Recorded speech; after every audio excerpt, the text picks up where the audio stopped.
Selamat datang di Optis, obrolan partifusi sepak bola. Halo guys. Halo guys, ini episode spesial ya. Episode terakhir di season 2 ya Ale. Yoi. Kita juga spesial ini, kita tag di sebuah tempat yang gak biasanya. Biasanya kita di studio, tapi kali ini kita ada di sebuah cafe di bilangan Blok M ya. Yoi. Gue dikerjain sama Aldi teman-teman. Jadi diajakin ketemu, niatnya tag podcast di sebuah cafe. Biasanya kan nyari cafe yang sepi ya. Tiba-tiba dia ngasih tempat daerah Blok M. Blok M yang ini, Blok M Plaza. Lu cari dah tuh tempat sepi tuh. Sepi, cuman gara-gara ada timnas saya tadi main. Pada kesini yang bubaran timnas. Iya benar-benar. Ini kita tag di hari Kamis tanggal 6 Juni ya. Yoi. Kamis 6 Juni jam malam lah ya, jam 9. Jadi emang bertepatan juga tadi jam 4 sorenya kita ada pertandingan timnas untuk kualifikasi Piala Dunia kan ya, Ale? Iya. Kualifikasi Piala Dunia 2026. Oke teman-teman, jadi pertama gue mau berterima kasih dulu nih kepada teman-teman yang udah dengerin Optis gitu ya. By data, by statistik, podcast ini memang gak didengarkan oleh banyak orang nih, masif, gak yang masif gimana-gimana. Tapi juga tiap kita upload episode tuh selalu ada gitu yang dengerin. Nah gue berterima kasih kepada kalian yang masih ngedengerin. Alhamdulillah gue respect banget ke kalian. Maksudnya bener-bener grateful, thank you. Bahwa apa yang gue bikin ini ya ada yang dengerin juga gitu. Jadi sebuah kebanggaan juga buat gue, Aldi dan Rangga juga ya. Nah di episode kali ini, di episode terakhir di season 2 ini, mungkin teman-teman yang masih setia dengerin, nanti dengerin sampai habis ya. Karena akan ada beberapa hal yang mau gue sampaikan juga terkait ekspektasi kalian di season 3 tuh bisa kayak gimana sih gitu. Nah, jadi di episode terakhir ini gue pengen ngebahas rekap Serie A sih so far ya. Jadi maksudnya kayak tim yang mengejutkan yang mana, pemain dan pelatih terbaik atau terburuk gitu ya. Ya. Tapi sebelum masuk ke sana itu kan intinya ya. Tapi di bab satunya gue pengen ngebahas juga tentang final Piala Eropa nih. Oke. Ya. Jadi ada 3 final yang akan kita bahas sedikit ya. Kita rekap sedikit. Yaitu ada UEL, UECL dan UCL. UEL, UECL dan UCL gitu ya. Sorry belibet nih. Depan gue ada cireng, gue ini nggak fokus. Sorry banget. Jadi pertama gue pengen ngebahas UEL dulu Al. Kalau di episode kan UEL udah nih. Kemarin kan udah kita bahas tuh Gasperini menang dan gue juga udah bikin satu episode spesial tuh buat ngebahas gimana Atalanta bisa menangin UEL pertamanya dia ya. Trofi pertama dari sejak tahun 1963. Mungkin nextnya gue pengen ngebahas yang UECL-nya nih Al. Kan kita ada bahas tuh UECL kemarin. Kita udah pede nih Fiorentina bakal menang paling enggak gue bilang 2-1, 2-0, selisih 2 gue bilang. Kalau lu mikirnya kayak 4-1, 4-2 mungkin maksimal. Tapi ternyata Olympiakos keluar sebagai juara dengan skor 0-1. Ternyata dan dicetak menit 118 tuh kalau nggak salah menit 116 atau 118 gitu. Itu bukan last kick sih, cuman ya last serangan itu benar-benar serangan terakhir. Serangan terakhir banget itu. Ekspektasi gua itu udah bakalan adu penalti aja tuh Iya. Tapi ternyata ada gol itu. Nah, mungkin gue minta pendapat lu sedikit gitu. Kalau menurut lu gol itu tuh sah atau enggak gitu? By the way, Olympiakos tuh banyak pemain Maroko. Kayaknya emang doa jalur langit dia. Maroko, Portugal. Dan ya Yunani karena dia emang ini ya ground talent ya. Iya emang klub Yunani. Aneh kalau nggak ada pemain Yunani dong. Lanjut Al. Iya, kalau dari kemarin sebenarnya ketika episode prediksi ada satu yang faktor yang sangat gue lupa karena sangat menentukan ternyata mereka itu mainnya di Yunani itu sendiri di Athena walaupun di kandang musuh bebuyutan mereka yaitu AEK Athena ya, di OPAP Arena kalau nggak salah nama stadionnya. Itulah yang satu faktor penting yang kita lupa. Soalnya sebelum pertandingan tuh gue sempet dapat informasi dari sosial media kalau pertandingannya bakal dipindahkan ke Budapest, Hungaria.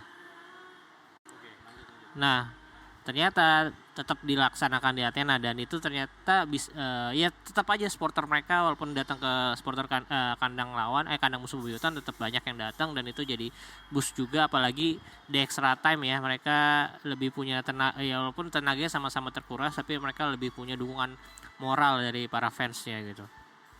Nah kalau balik lagi ngomongin golnya itu memang terkesan kontroversial sih itu kan juga sempat dicek VAR-nya ya cuman ternyata dicek VAR untuk melihat apakah offside atau tidak jelas memang tidak offside cuman yang banyak diprotes oleh Fiorentina adalah ketika pelanggaran yang dilakukan gue lupa siapa pemainnya itu terhadap salah satu back yang ngebuang bola back Fiorentina yang ngebuang bola nah itu harusnya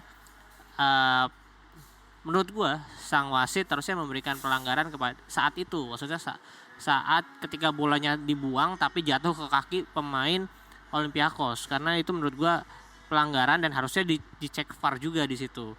Cuman kan ya kita sering kali melihat atau ya melihat pertandingan ada decision walaupun udah pakai VAR tetap tidak gimana ya tidak benar-benar kayak mereview ulang suatu kejadian gitu. Jadi cuman kejadian sepotong-potong aja yang dianggap atau yang bisa dianulir oleh si VAR itu sendiri. Ya benar banget Al. Ya. Jadi walaupun VAR itu ada, tapi memang sebenarnya dia nggak membuang kontroversi itu sendiri ya. Karena pemanfaatannya menurut gue juga kadang bukan nggak tepat ya.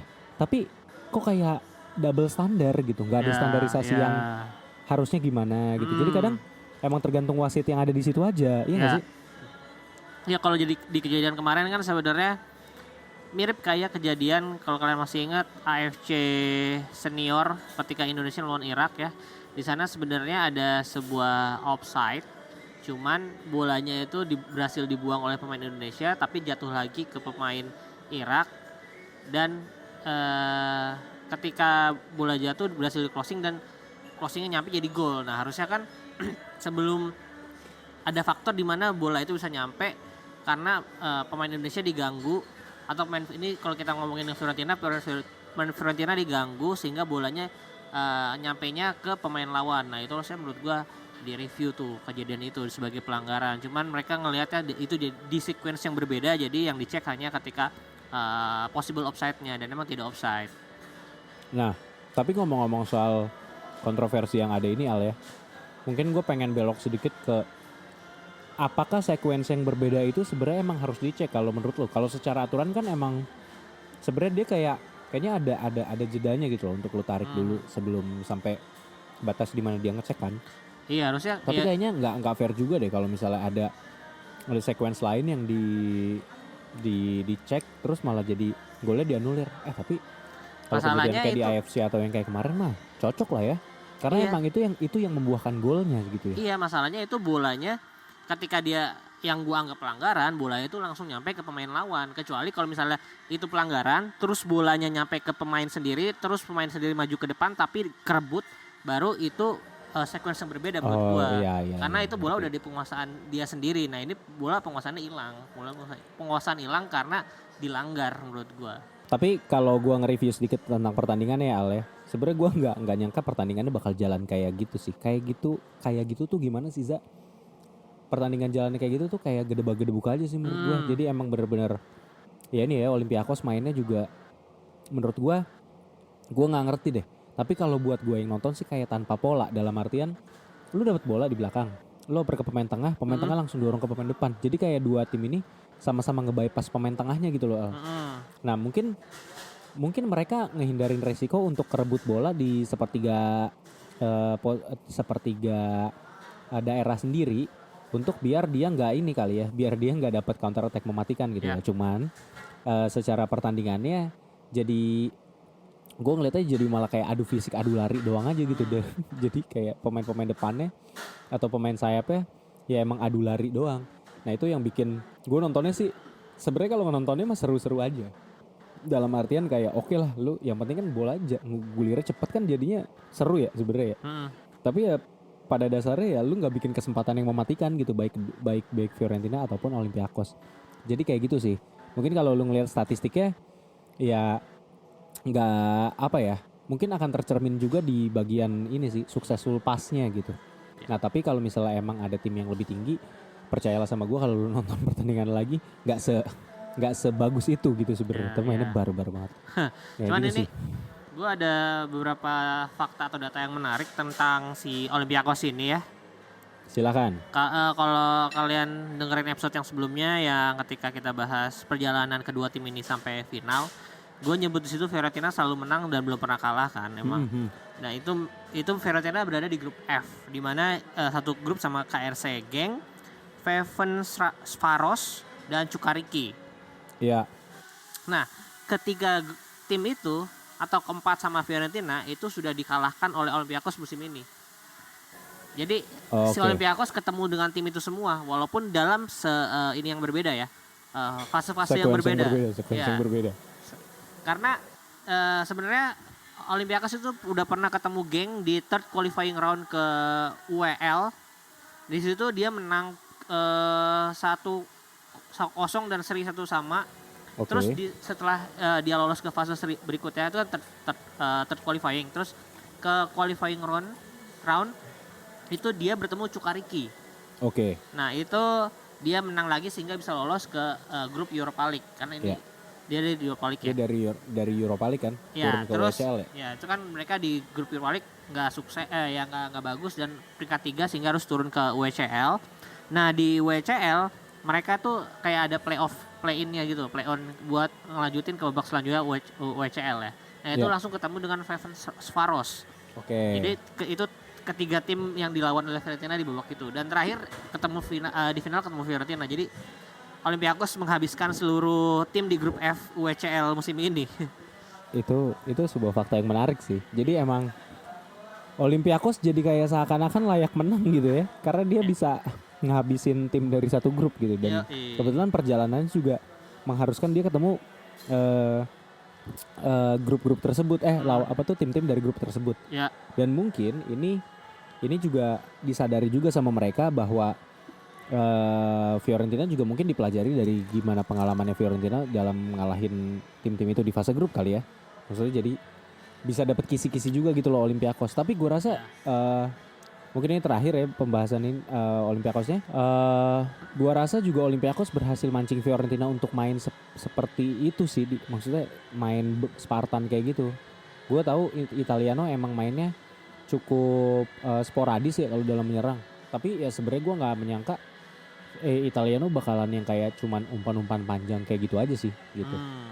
Jadi nggak ada penguasaan juga dari second line-nya gitu loh, dari lini tengahnya. Lini tengahnya kayak jadi udah dipaksa ke depan semua duluan atau bahkan ketinggalan gitu. Jadi emang cuman si strikernya itu gue lupa namanya siapa tuh yang Kabi itu. Iya benar ya, itu yang dipaksa untuk berjuang sendirian lah, banyak lah dia harus ngejar-ngejar bola di kemanapun dan kapanpun gitu ya karena dikirim terus umpannya. Ya udah. Nah jadi kalau untuk UECL kayak gitu teman-teman, prediksi kita meleset. Nah tapi kalau untuk UCL ya berhasil nih Al. Yoi. Dan seperti biasa Pak Guru Ancelotti ya ternyata bisa memberikan masterclass-nya dia lagi ya. Yang kita bilang pelatih bukan kita sih, tapi seorang filsuf Belanda mengatakan bahwa dia pelatih miskin taktik. Betul. Gitu kan. Ya tapi miskin taktik tapi kaya trofi. Kaya trofi tapi juga mungkin punya banyak strategi gitu kan. Ya jadi gue rasa ya itu yang bikin Madrid menang. Buat gue ini mungkin singkat aja ya Ale.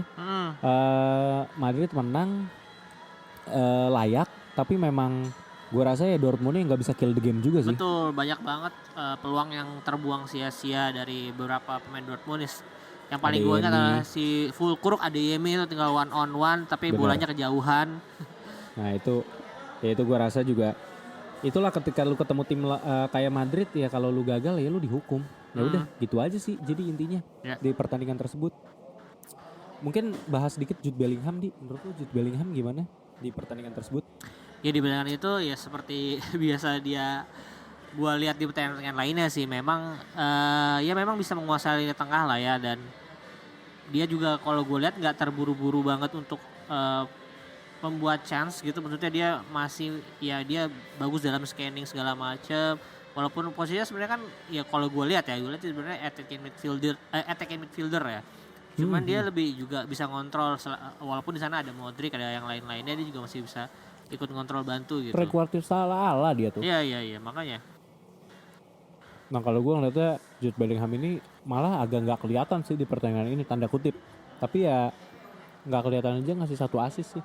Iya maksudnya nggak kelihatan ya karena itu tadi menurut gue, karena dia nggak bikin chance yang kayak biasanya dia itu gocek-gocek atau bikin shoot gitu. Dia lebih banyak ya distribusi sih kalau menurut gue. Karena juga kayaknya dia dijagain banget dah Iya, sama pasti ada gelandang bertahannya Dortmund.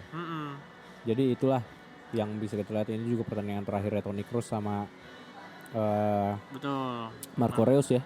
Marco Reus terakhir, mereka juga ya ada tuh terakhirnya mereka foto ya mungkin di candid gitu lah, maksudnya mereka kayak meme sih gue lupa deh meme apa, cuman ya kok yang penting lu enak finish dengan trofi sedangkan gue ya seperti biasa jadi runner up gak dapet apa-apa intinya. Oke, jadi gitu teman-teman, mungkin kalau untuk UCL ya teman-teman semua juga pasti udah pada nonton kayak gimana kan UCL ya. Kalau dari kita sih ya ini final yang layak ya, tapi itu sih layaknya sebuah final. Tapi di mungkin sedikit lagi, tapi prediksi kita tentang Edin Terzic itu ngasih kejutan tuh terjadi loh, bahwa Edin Terzic nih bener-bener nggak ada takut-takutnya, terutama di babak pertama ya. Itu untuk kayak ngambil alih permainan gitu. Menurut gue Madrid sih yang terkejut juga, tapi sayangnya emang Dortmund nggak bisa kill the game aja gitu. Nah langsung kita move on ke isi kali ya dia. Ke utamanya kita nge-tag podcast ini adalah tentang apa di? Tentang pemain, recap, pelatih ya. Recap Serie A 1 musim penuh ya. Kita akan bahas beberapa kategori mungkin ya. Gue sih mikirnya ada pemain terbaik, terburuk, atau bahkan yang mengejutkan. Terus mungkin kita bahas pelatih sedikit juga, atau satu tim itu sendiri. Jadi mungkin langsung kita mulai aja. Mungkin kalau gua ngomongin best player ya walaupun best player yang versi Serie A-nya adalah atau MVP-nya adalah Lautaro Martinez. Cuman sebenarnya gua lebih melihat Hakan Çalhanoğlu yang lebih layak jadi best player musim ini aja. Kenapa? Kenapanya adalah ya pertama ya pasti gue udah sering bilang juga kalau dia vital banget di tengah Inter. Dia mengatur permainan, menyerang, bahkan dia bertahannya juga bagus banget sekarang. Itu yang paling improve dari musim-musim sebelumnya dari Hakan Çalhanoğlu ya. Ya. Walaupun dia cetak 13 gol, 6 assist atau 7 assist, gue agak lupa. Walaupun 10 golnya itu ada dari titik penalti. Menurut gue itu angka yang cukup baik, dan penaltinya pun ya kebanyakan yang decisif ya. Maksudnya yang hasil bukan ketika udah unggul 4-0 lu cetak 1 gol penalti gitu. Itu rata-rata biasanya yang decisif. Dan menurut gua penalti, lu strike penalti sebanyak itu nggak ada yang gagal, nggak ada yang miss, itu bukan sesuatu yang gampang sih. Pasti kan ketika lu udah berhasil cetak ketiga atau keempat, ya masa enggak sih kiper lawan nggak melihat atau ngeriset lu dulu biasanya nendang kemana atau ya kayak gimana, pokoknya pasti kiper lawan juga pasti akan riset kalau Hakan Çalhanoğlu penalti itu gimana. Ternyata dari kalau kalian lihat replay penalti Hakan Çalhanoğlu musim ini, kalau persentase sih mungkin ya sekitar 70% yang tidak atau salah arah kipernya, salah baca. Tapi ketika bola terbaca di arah yang tepat gitu, bolanya pun sulit digapai gitu. Bolanya itu ke pojok banget, sudutnya sulit, dan menurut gue emang Hakan Çalhanoğlu penalti taker yang baik sih, sangat baik. Gue bisa bilang better than Ronaldo menurut gue. Wah, statement terlalu berani Anda ya. Ronaldo itu nyetak penalti di momen decisive loh. Dia juga luar biasa. Çalhanoğlu belum bawa negaranya juara loh di. Iya musim ini kayaknya bisa disamakan oleh Ronaldo. Tapi ya kita ngomongin musim ini kan ya. Iya tapi ya kalau di luar statistik dan data ya memang ya peran atau keberadaan Hakan Çalhanoğlu di Inter menurut gue sangat penting. Maksudnya kalau gue nyopot Lautaro Martinez, Inter masih bisa bermain sebagai mestinya Inter. Tapi ketika kita nyopot Hakan Çalhanoğlu dari Inter, itu bisa berubah menurut gue musim ini. I see. Makanya lu gak ragu untuk bilang Hakan Calhanoglu adalah pemain terbaik ya Menurut gua di musim ini di di Serie A musim MVP ini. Ya Serie A ya. bukan hanya di Inter doang di Serie A gitu. Sulit sih kalau ngebahas Inter ya, maksudnya gini loh. Kalau ngelihatnya dari Inter karena emang dia juga tim juara, jadi emang ya gue rasa Calhanoglu emang layak banget sih jadi MVP di sana. Cuman gue nggak tahu apa pertimbangan dari si Lega Serie A-nya. Kenapa Lautaro yang dipilih jadi MVP? Mungkin tapi juga maksud gue Lautaro juga fit, cukup vital sih di Inter karena dia juga memberikan pendewasaan gitu loh. Ngerti gak sih? Jadi kayak dia itu nggak jadi striker yang egois banget gitu. Jadi dia emang jadi pengatur serangan juga dan transformasi permainannya itu yang menurut gua mungkin jadi nilai plus juga buat dia. Tapi kalau ngomongin MVP Serie A, oke. Hakan Calhanoglu ada di sana gitu ya salah satunya. Cuman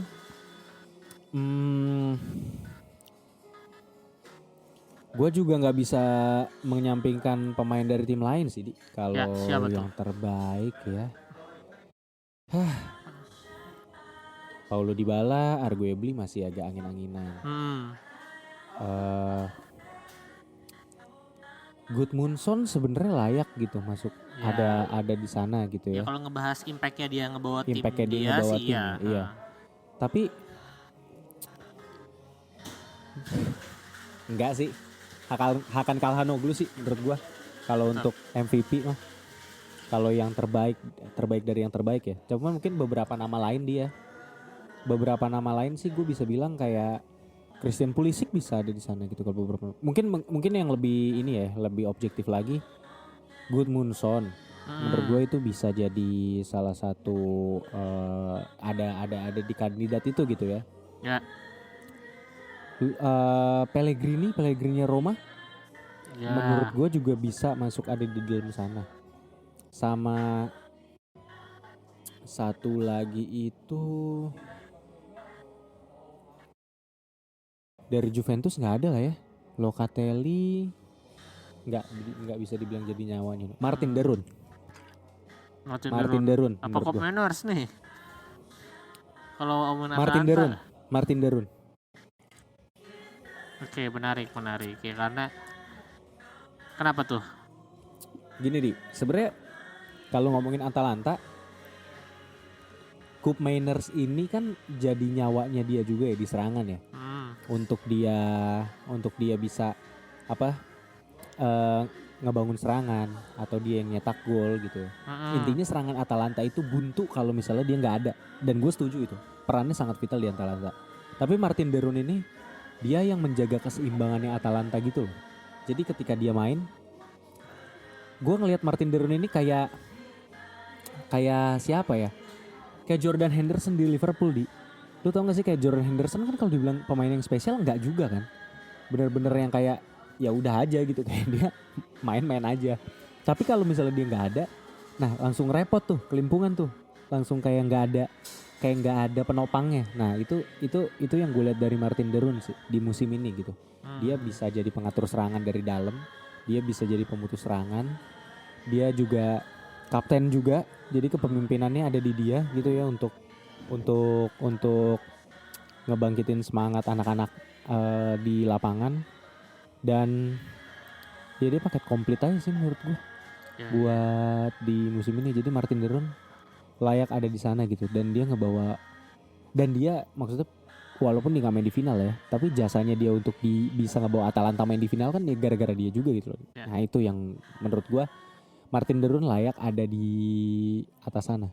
Bahkan tapi kalau mengalahkan Hakan Calhanoglu enggak sih ya, karena gue mikirnya Hakan Calhanoglu kan lebih konsisten kalau ngomongin konsistensi gitu maksudnya benar-benar. Tapi kan juga ditopang sama pemain Inter yang juga stabil gitu ya dia. Nah mungkin kalau Martin Derun ada di posisi Calhanoglu ya mungkin bisa juga sih gitu. Martin Derun menurut gue 11-12 lah sama Calhanoglu. Benar-benar 11-12. Itu sih yang terbaik kalau versi gue ya. Versi gue Martin Derun. Ya versi gua. boleh semuanya bisa, boleh siapapun yang namanya lu sampaikan boleh, karena semua orang pasti punya preferensi masing-masing. Iya, Jadi tapi kan gua ngasih ya objektivitas gue juga kan betul kalau betul. buat Martin Derun.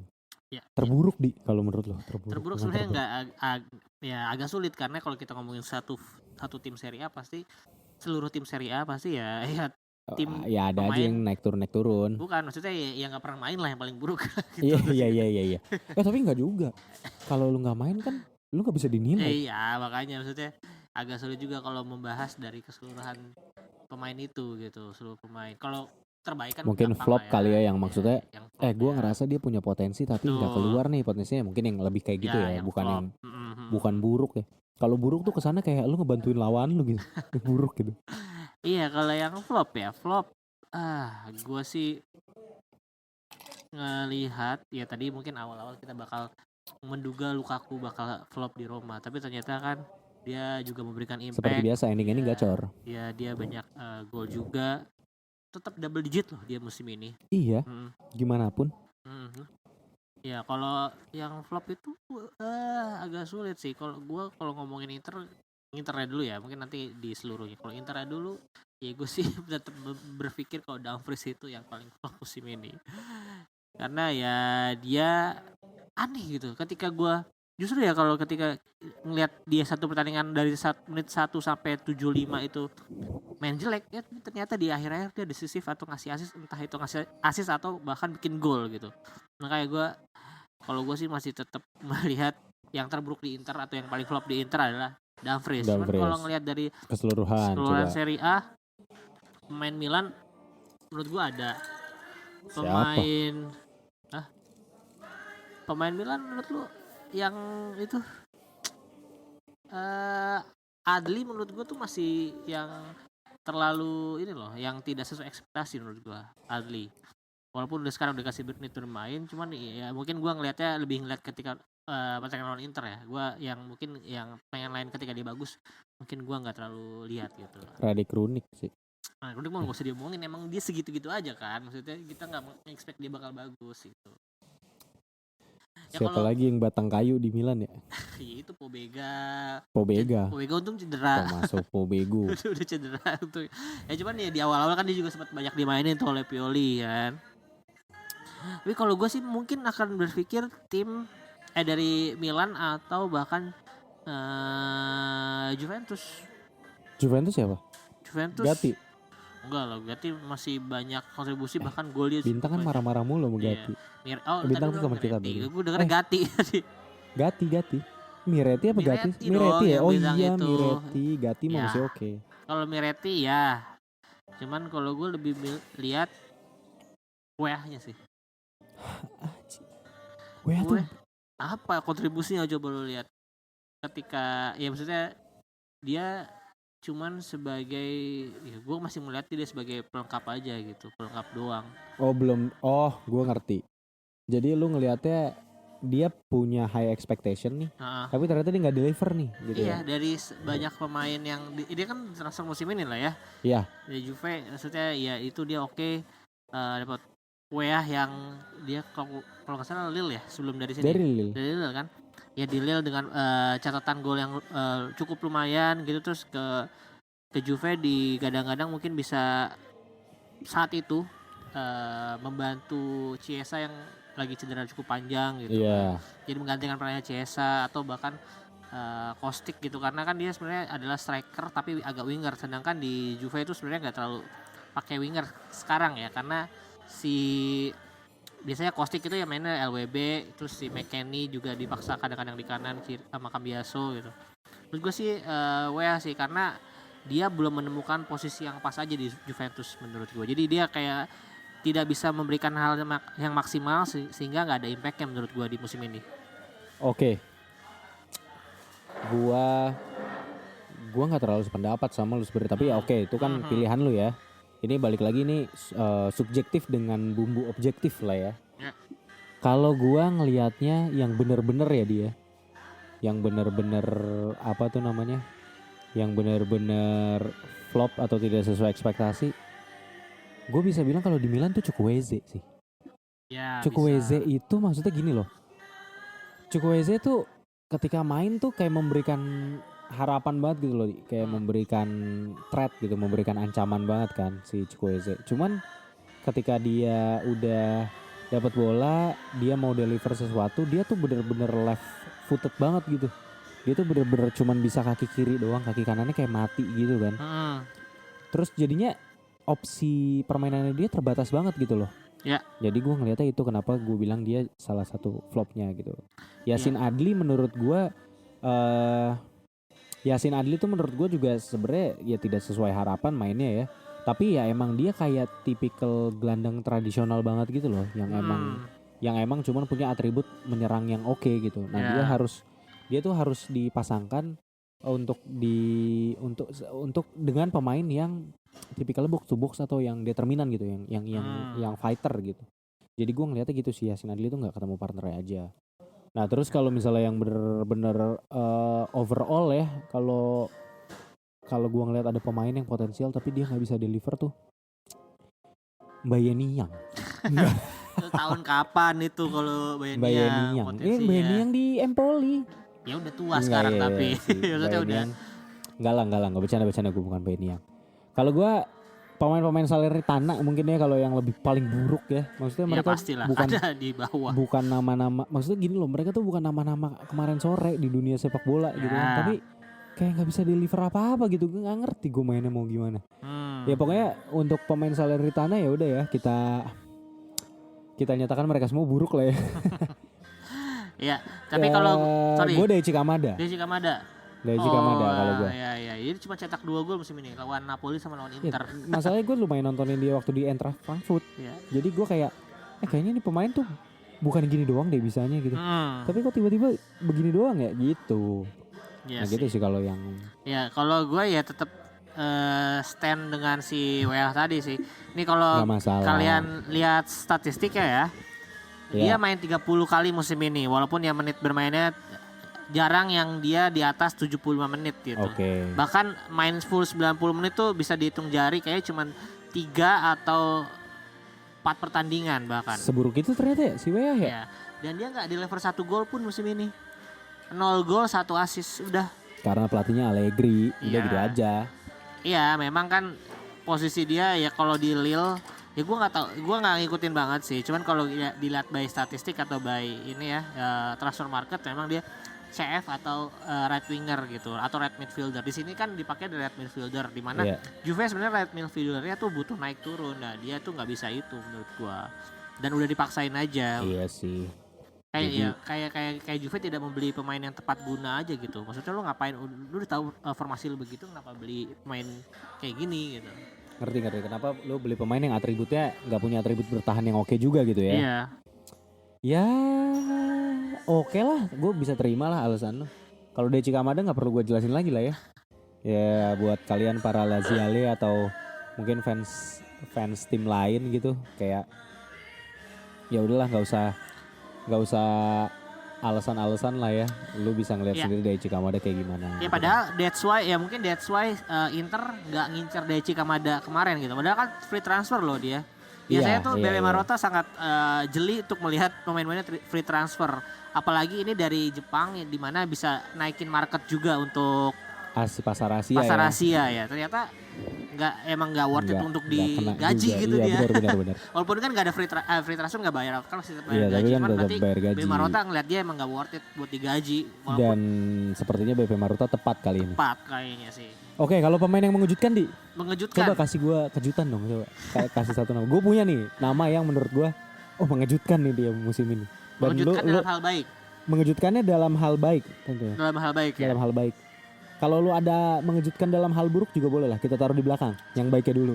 Yang mengejutkan. Ya kalau buruk kan mungkin tadi sama sih. Iya, pasti kan. Kalau dalam hal baik, aduh.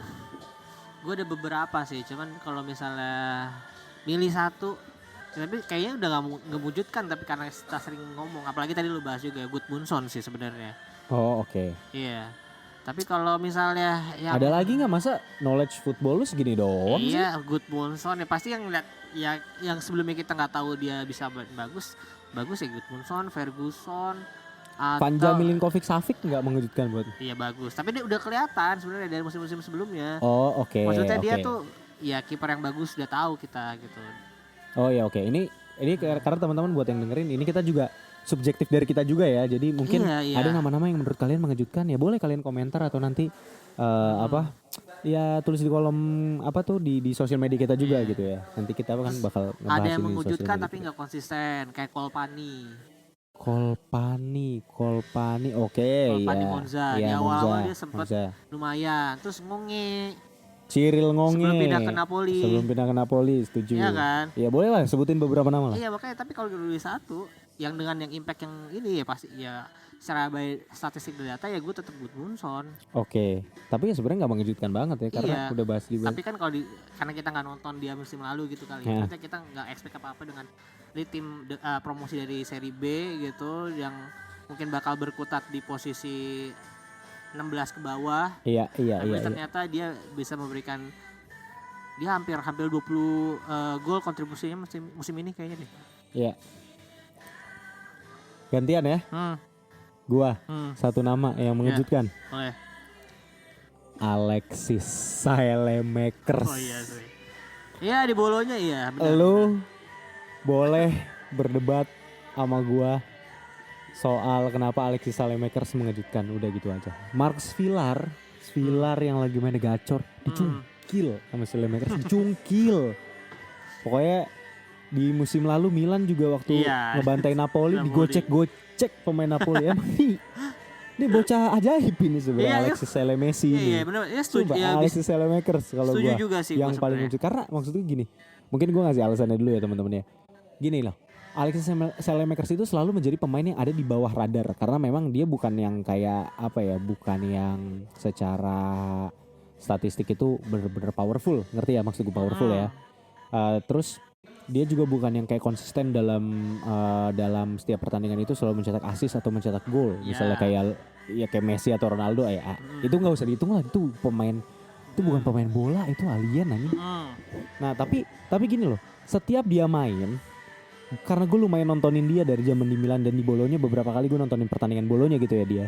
Lebih dari 3 kali lah gue nontonin pertandingan Bolonya musim ini gitu. Lumayan, jadi gue bisa bilang lumayan banyak lah gitu. Dan sisanya kan gue ngeliat kayak highlight mini match gitu kan. Jadi pergerakannya Alexis Saelemaekers ini tuh menyesuaikan dengan taktik yang dimauin Thiago Motta gitu. Dan dia juga lumayan menjadi mesin gitu loh. Jadi dia selalu bergerak naik turun dari tengah ke depan, dari tengah ke depan kayak gitu. Tapi memang nggak selalu 90 menit gitu ya. Dia kan biasa diganti lu. Gue lupa lah sama siapa tuh, sama sayap kirinya Bolonya. Sorry banget gue lupa namanya. Marsolini loh. Ya itu. Justru dia pelapis ya. Atau dia pelapisnya. Tapi kadang Saelemaekers juga beberapa kali main jadi starter gitu kan. Nah, jadi itu sih kalau gue ngeliatnya. Terus juga ya ya his perform gitu, setiap dia main perform dan ya akhirnya gitu kadang membuahkan gol, kadang membuahkan assist gitu, ngerti gak sih? Nah jadi itu sih mengejutkannya di situ. Sebenarnya kalau versi gue mengejutkannya adalah when he play he always perform gitu aja sih. Iya. Ini gue sambil baca, gue lagi nyari apakah di akhirnya dibawa oleh timnas Belgia ke Euro nih gue lagi ini ya. Kayaknya tidak deh kalau kemarin. Enggak. Kayaknya di Euro itu lebih dipilihnya Charles de Ketelaere, Doku, terus Bakayoko, Carrasco. Iya. Itu sih. Jadi nggak ada Saelemaekers dipanggil. Saelemaekers kan sebenarnya di kanan kan? Iya. Tapi kalau di Bolonya kadang di kiri dia. Iya, bisa kan? kiri kanan sih emang. Iya, kalau dia butuh lagi kalau lu main di FM dia ya. dia bisa di kiri kanan emang. Gitu. Nah, itu kalau gue satu nama Alexis Saelemaekers. Iya, setuju juga sih gue. No debat. Jadi gitu kalau untuk pemain yang mengejutkan ya dia. Nah, kalau buat selanjutnya kategori apa nih? Ya mungkin pelatih. Sedikit pelatih. Kalau yang terbaik udah jelas, gak usah panjang lebar. Simone Inzaghi ya. Walaupun menurut gue ya enggak, Gianpiero Gasperini di Serie A bukan di Eropa ini. Bawa apa Inzaghi di Eropa ya? Nah di Eropa Atletico dibuang-buang. Ya bukan penalti nggak bisa menang. Lawan Atletico kalah karena pemainnya sih menurut gue. Orang pelatih tuh ketika udah timnya berhasil membuat banyak chance, menurut gue udah sukses. Itu kan tinggal eksekusi pemain doang. Menurut gue ya. Lah, mana bisa kayak gitu ya, pelatihnya harusnya ganti pemain yang gak perform. Ya kalau dia gak perform gak ada lagi lu diganti. Itu yang lagi main tuh justru lagi perform. Ya enggak lah, gue nggak setuju. Maksudnya gini loh, ketika lu dalam sebuah tim nggak bisa individunya yang lu salahin, pemimpinnya lah. Aduh sorry. Pelatih kan nggak bisa main ya, mau gimana? Dia Tapi tuh iya, tugasnya gua ngerti. mengatur strategi. Ketika strategi dia udah berhasil, outputnya adalah membuahkan peluang. Nah ya tinggal eksekutor yang membuat gol itu yang menentukan gitu. Jadi kalau misalnya harus perform ya. Iya, kalau gue lihat sih ya apa sih namanya itu? Bukan indikasi, apa sih? Statistik apa? Bahasanya apa gue? Ya pokoknya ketika udah punya lu banyak peluang, menguasai permainan, menguasai XG. bola. Ya bukan bukan XG juga, maksudnya bukan faktor sih. Ya pokoknya itulah. Pokoknya ketika lu udah bisa menghasilkan peluang, menguasai pertandingan. Iya. Menguasai permainan, menguasai ball possession atau unggul di segala macam statistik. Iya. Itu menurut gue udah sebagai pelatih lu udah membuat strategi yang bagus, deliver ya. Strategi tinggal kalau hasil itu menurut gue balik lagi ke tangan Allah. Iya. Sesuai emang enggak lu kok mendahului takdir Aldi ini. Enggak. Ya maksudnya gue ngerti teman-teman. Iya. Oke Al, kalau lu ternyata memvote Simone Inzaghi, no debat juga sih. Maksudnya dia bisa bikin sebuah tim yang konsisten sepanjang musim. Dan ya kita juga diberikan sebuah penyegaran yang revolusioner ya menurut gua, bahwa ketika taktik itu dideploy ya lu gak selalu ngomongin posisi nih, tapi emang ada role atau ada peran yang dijalanin dari masing-masing pemain. Yaitu Simone Inzaghi yang bisa ngasih itu. Tapi buat gue sih yang nomor 2 ya, atau mungkin nomor 1 kalau versi gue ya, Giampiero Gasperini. Kenapa? Karena di tengah Atalanta ini selalu gonta-ganti bongkar pasang pemain gitu kan, dalam artian kayak pemain-pemain kuncinya sering banget pergi atau dibeli gitu kan. Al. Ya tapi Giampiero Gasperini itu selalu punya cara untuk dia ngebangun tim lagi gitu, dan selalu memberikan permainan yang atraktif dan menghibur, atraktif dan menyerang gitu ya. Jadi ya buat gue Giampiero Gasperini sih yang musim ini cocok ada di pelatih terbaik di Italia gitu ya, maksudnya di Serie A. Tapi ya dia bersanding lah sama Simone Inzaghi menurut gue. Iya gitu. Kalau kita ngomonginnya seluruh pertandingan Eropa gitu, kalau yang dari asal Italia mungkin gue juga bisa setuju gitu, karena ya impactnya dia di Liga Eropa, dia ngelawan pelatih yang lagi diomongin banyak media. Xabi Alonso dia bisa bantai gitu, bisa ngajarin.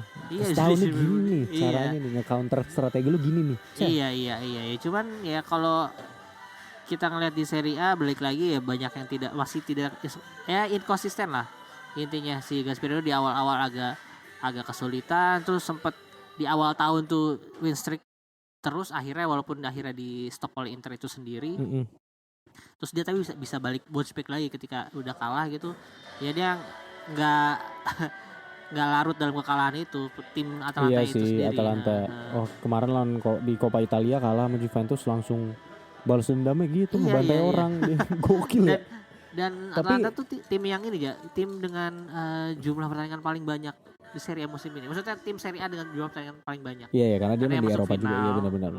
Iya, Copa juga melaju cukup sampai jauh, final maksudnya sama gue. Jadi itu ya kayak Inter musim lalu. Inter musim lalu itu 54 pertandingan. 55 apa 54 itu. Pokoknya sama lah.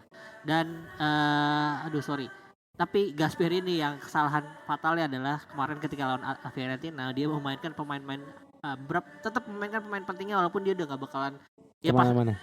Scalvini cedera. Iya, Scalvini cedera. Scalvini cedera. Terima kasih Gasperini. Dia mau ngincar posisi 3 buat apa sih? Buat kebanggaan. Iya, mau mantatin Juve ya, maksudnya buat mantatin Juve. Sekarang ya sebenarnya kan emang Juve pengennya posisi 4 gitu. Iya emang. Jadi emang udah sesuai KPI, mau dipastiin aja mungkin sama Gasperini. Iya, gitu. tapi ternyata tetap posisi 3 juga. Itu kayaknya lu ngomongnya juga di itu deh. Iya, tetap kalah juga kemarin. Buat apa? Fiorentina juga kemarin kalau kalah juga tetap ke UCL. Dia menang juga tetap ke UCL. Iya. Ya jadi kalau buat Fiorentina gitu dah. Buat Fiorentina lagi, buat Atalanta, buat Gasperini. Sayang banget Scalvini jadi cedera cuy. Iya, di Euro pertama dia kan harusnya. Euro harusnya iya. Padahal dia adalah salah satu back sentral yang menarik gitu karena dia maju-maju kan. Jadi sayang banget gue nggak bisa ngeliat aksinya Scalvini di Euro gitu.